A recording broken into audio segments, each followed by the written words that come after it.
Sacred 2 is completely a new game. The Seraphim is the only character we have taken over from the first to the second part because she was the most liked and most wanted character in the community. Between the Seraphim we have the Shadow Warriors, the classical tank, like the Gladiator for example in the first part. Then we have the High Elf, as a classical magician, uses 3 different aspects of magic: fire, arcane and ice. Then we have the Dryad. The Dryad is a typical range combat fighter, uses blowguns and voodoo magic to kill the enemies. Then the Inquisitor. The Inquisitor is a very important character of this game because he's the typical opponent of the Seraphim. He's a kind of shadow priest, uses dark spells and so on. And the most extraordinary character is the Temple Guardian. The Temple Guardian is a cyborg, a technical cyborg, uses T-energy weapons and so on. Very extraordinary, and I'm sure that this character will be the most liked in Sacred 2 Fallen Angel.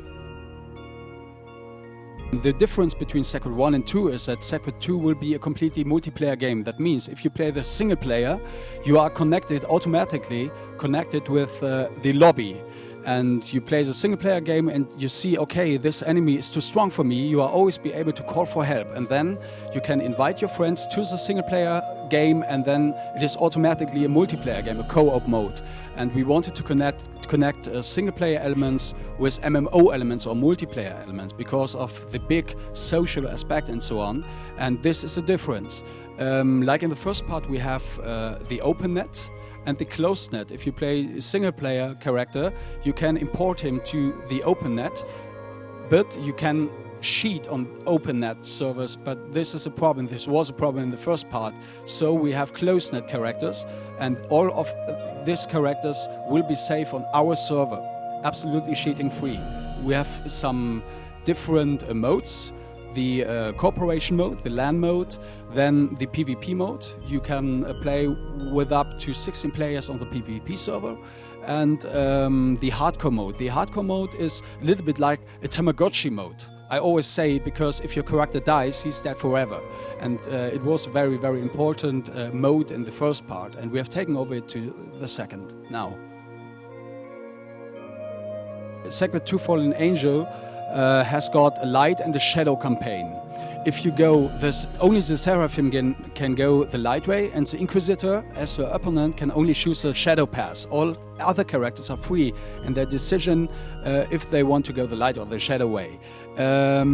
One campaign will need about 30 by 35 hours only doing the main quests. We have 200 per character and 500 side quests in the game. If you want to complete the story, okay, you can make it in 35 hours, but you want more. You want to pimp up your character, and you want to do all side quests you can find in a carrier. In the second part, Sacred 2 Fallen Angel, you are allowed to go everywhere in every moment, but you have to be very, very careful. If you are, for example, level 10 or 20, you can go to a higher zone, but you have to be careful. If an enemy see you, the enemy will attack you, but he will not kill you, only a knockback, only a KO, and then you have enough time to go to another zone. It's absolutely okay to guarantee the fun of the player. We don't to blame the player in this case. We want to make it with gameplay. You can expect a lot of new skills because, yeah, sure, we have 5 absolutely new characters. The skill system is much more different than in Sacred 1. You are always be able to combine your own spells. We have 3 different aspects, and no character will be the same. You can advance your skills on your own. That means if you have, for example, a battle jump, you can decide, okay, would I love it to have a longer jump, or would I have a jump which makes more area damage, for example. You'll always be free to decide, okay, in this way my character should go. And this is absolutely unique thing in this genre. And in connection with the combos, every character will absolutely be different. Like in other games, we will have at all 5 different quality sizes. The normal item, the magic item, legendary, unique and set item. At all we have more than 1,000 different items and item sets in the game, and the unique point is that every kind of item will have a known fighting animation. If you make maybe a battle jump or a special hit, for example, it looks absolutely different if you use a dagger or if you use a staff. The character animation is absolutely different. You can, sure, if you have a twin character, we will offer a chess, a count chess, and then you can lay down your items you have found with a Teraphim, for example, and can switch it to the High Elf. The gold will be more realistic than in the first part, and now you have to fight hard for your gold, and the gold is a very important thing in the game. We don't offer a game where the character will have on one point maybe 2 million gold pieces. It's absolutely unrealistic, and now we have reduced the gold as best as we can. We have a lot of possibilities to spend gold or to buy something. For example, every character will have a known epic mount, for example, and you can pimp up your ride with special items, whatever, and this is the first one.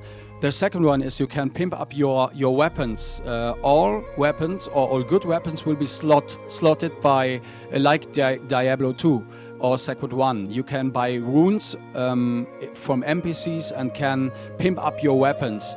This is the main point of Sacred, that you pimp up your weapons, and this will need definitely enough gold. You can buy horses. Your special mount you have to unlock before with a complicated quest line. You can buy horses in the beginning of the game, and every horse will absolutely different. And for this action you need definitely gold. And in the later game you will find new NPCs offering very, very good items, very good runes and whatever, and for this mainly you need the gold. Or like in the first part, it is always possible to fight from your riding animal, like in the first part, and with the epic mount, the unique point is that the epic mount adapted your skills.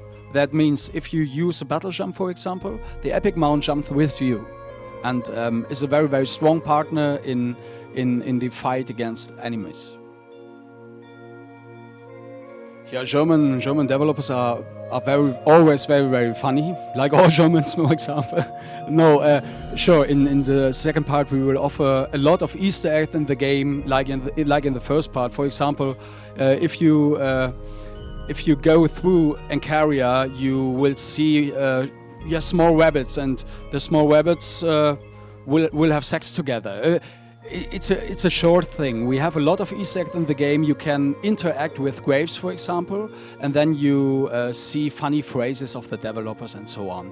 And it is a secret what kind of Easter eggs we will have in the end game, but I can promise that we have enough to entertain the people as good as we can.